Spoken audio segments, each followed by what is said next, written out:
Четврток, 20 март, кратки вести во 12 часот.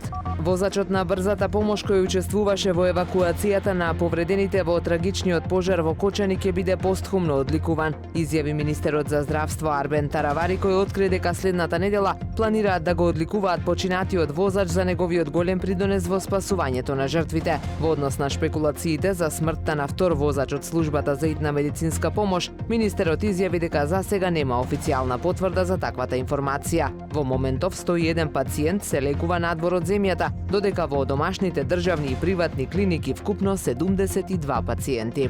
Повеќето од половината од дискотеките што имале лиценци не ги исполнуваат минималните технички услови, изјави премиерот Христијан Мицкоски, според податоците од последните контроли на државниот пазарен инспекторат. Потенцираше дека ќе има забрани за вршење на дејност за сите кои не исполнуваат услови. Побара комуналните инспектори да излезат на терен и да ги проверат настрешниците и терасите. Токму настрешниците и терасите на јавна површина се еден од проблемите со кои се соочува Охрид, особено централните делови каде се користи секој метар. Нивото на водата во Охридското езеро и понатаму е далеку под просекот за овој период од годината. Водостојот денеска е на природната кота 693,17 метри надморска височина, што е за 32 сантиметри под просечното ниво за овој месец и само 7 сантиметри над минимално дозволената кота. Со надеж дека одговорните ќе преземат соодветни мерки и нема да ни се случи преспанизација на Охридското езеро, на Охрид прес продолжува рубриката До кај сме, каде секој ден објавуваме по една фотографија од истата локација од процесот на претворање на Охридското островче во полуостров.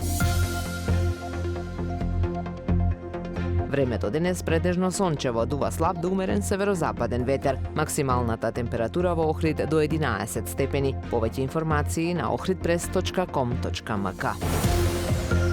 Уредник и водител на вестите Даниела Спасик. Технички реализатор Реджеп Селман.